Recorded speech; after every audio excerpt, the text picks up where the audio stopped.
So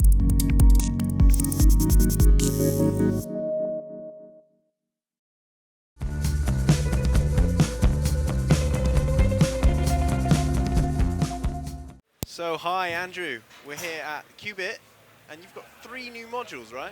We have 3 really exciting releases this year to show you. Chord V2, Prism, and the Bloom.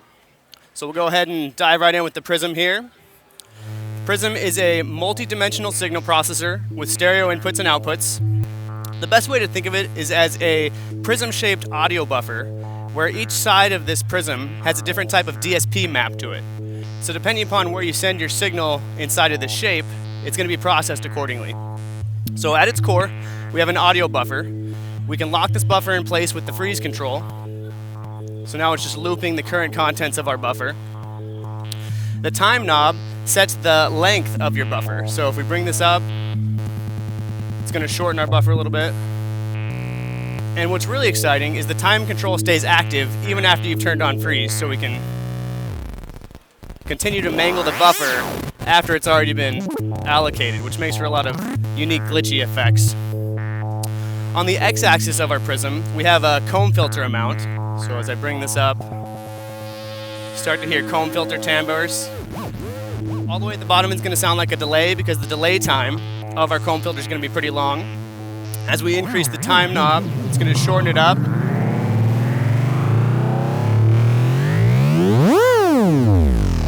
To get those classic comb filter timbres. On the y-axis of the prism is our decimate control. Now what this is going to do is apply bit depth reduction and sample rate reduction to your input.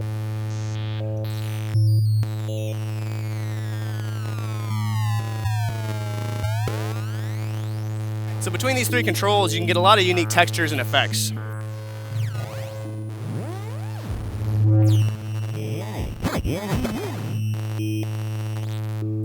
Now along the top we have a state variable filter. You have access to low pass, high pass, and band pass outputs. Right now we're listening to the low pass. Here's the high pass. And the band pass. And you can actually deactivate the filter altogether so that you're only using the central prism processing stage. There's a dedicated CV input for the cutoff, and there's an associated attenuverter, so we can attenuate the incoming CV or invert it. To the left we have the mode button, and what this does... Oh, go ahead. So it's a digital filter. Oh, everything is digital, 100%, yeah. So even the state variable section are algorithms. They are digitally implemented. So, and then at the left we have the mode button, and this is going to let us rearrange the signal path so that our state variable filter is either pre or post. So it's the beginning of our prism or the end of the prism. So right now, it's at the beginning of it. So if we turn up our comb filter, you're going to hear it sort of ring out after our cutoff knob comes all the way down. If we put it at the end, however, you can actually close the filter altogether, and it allows for a little bit more articulation of your notes because your comb stages aren't going to ring out after the fact. And that's the Prism. It's going to be available in March, and the retail price is going to be $249. Excellent. So moving on. Moving on, we have the much anticipated Chord V2. So it's back, it's half the size, and it's at least twice the functionality, if not more. Most obvious difference is it's now 14 HP, all the way down from 28, so a big difference there. For those of you that are not familiar with the Chord, it's a polyphonic oscillator with 4 voices. Each voice has an individual output along the bottom, and then there's also a sum output, which mixes all the voices together. Since the V1, we've doubled the coarse frequency range, and we've revamped the whole waveform section. So you still have your classic waveforms, sine, triangle, sawtooth, and square, and you can morph between them. In addition, we've added 7 new banks of waveforms. So they're all centered around a central theme. This first alternate bank is our granular synthesis bank. So all the timbres are focused around granular synthesis timbres and patches, and you can still morph between the alternate banks.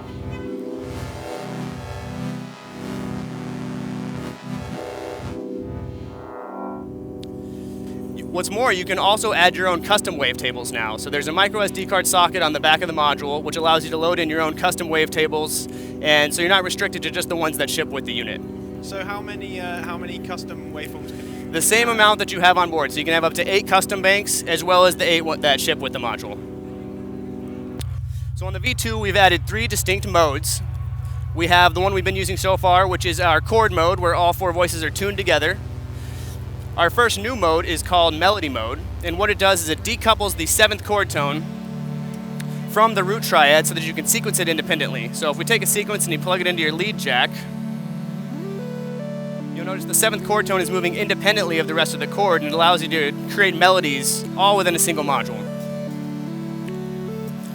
The third mode is polyphonic mode. So in this mode, all 4 voices run free, and they can be sequenced or tuned independently of each other. And this was a really common feature request on the original version.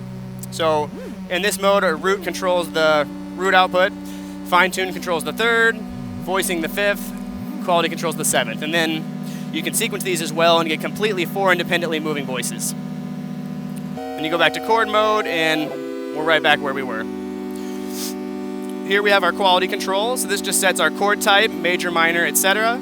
It ships with just about every diatonic chord ever constructed, at least the commonly used ones. And what's really exciting about the new version is you can actually program in your own chord tunings and recall them and sequence them on the fly. So if you hold down the harmonize button for 3 seconds, you enter the user chord tuning bank. So you can program in microtonal chords, tone clusters. You're not restricted to chromatic notes here. So anything outside of the Western musical canon, you can access that here, save it in one of these 8 slots, and recall it on the fly later.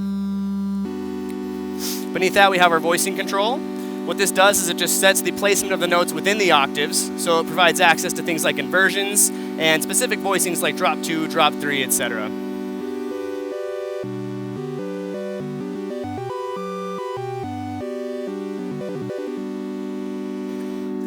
Here we have the harmonize control. So we already saw that's how you access the custom chord tunings.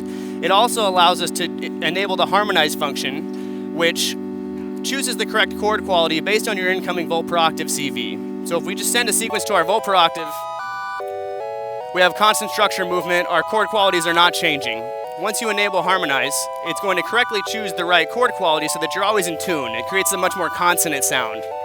What's new on the V2 is you can actually harmonize in the minor mode as well as all the other modes of the major scale. So you can harmonize in Mixolydian, Lydian, Phrygian, so on and so forth. So really commonly requested thing, you can now achieve complete modal harmonizing and sequencing. Yeah, so you can create chordal harmonies with just one sequence.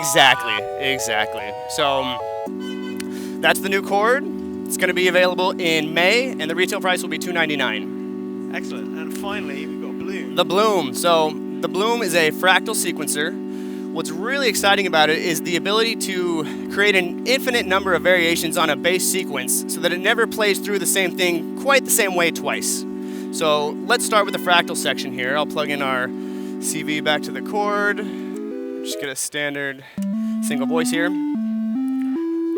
So right now we have an 8-step sequence running. At the bottom we have the mutation control. What this does is it sets the amount of random deviation per step that's going to be applied to our sequence. Right now it's all the way down, so it's 0 random deviation. It's just going to play through our sequence just like we programmed it. If we turn this all the way up, it's going to constantly be generating new note values per step. So it's always going to be random. It's not going to be very familiar. It's a bit much, as you can hear. If we pull it to the middle, it's going to generate a new value half the time. So it's going to be a familiar sequence, but it's going to be slowly evolving and changing a little bit as you go. Let's bring that down just a little bit there. So above that, we have our branches and path controls. And the way these work is that the branches is the number of variations available of your bass sequence. So to show that, let's bring the length down just a little bit here. So now we have I'm just going to get rid of that high note for a second. There we go. So the best way to think of the branches and the path controls is to use the analogy of a tree. You can think of your bass sequence as the trunk of your tree, and the branches are the number of variations that are created off of your bass sequence. So as we bring this up, you're going to hear our sequence length increase, and it's going to choose a new variation to run through. So when it's purple, it's playing a branch. When it's blue, it's playing your original sequence. Above branches, we have the path control. This is going to define a new path through your sequence as it runs. So a new route through all the available sequences and variations. So as you choose turn path up, it's going to pick a new direction to travel through these branches and in relation to its root sequence. So between these three controls, you can just create an infinite number of variations of a bass sequence, even without using external CV. And then along the top, the root control is just a global transposition. Really useful for sequencing in tune with a chord progression or other sequencers. So let's get to the core sequencer functionality. There's 2 channels of sequencing. Each channel has 32 steps and an associated gate output. You can choose which channel you're editing by the channel button. If it's blue, it's channel 1, green is channel 2, and then the white LED indicates you're in a global mode. You're editing both channels simultaneously. These 8 encoders here correlate to each step of your current page, and then these 4 LEDs here correspond to the 4 pages available. So there's 8 steps per page, 4 pages total for 32 steps in total that you can program in your sequence. If you want to edit a note value for one of these steps, you would just change the associated encoder and it updates on the fly.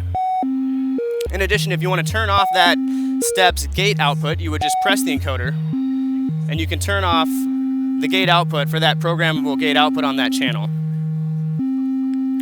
If you want to access any of the playback settings, all you have to do is hold down Shift and then change the encoder that's labeled with the parameter you want to change. So if we just hold down Shift and change length, we now have a 16-step sequence. If you wanted to adjust the scale you're using, hold down Shift, change the scale.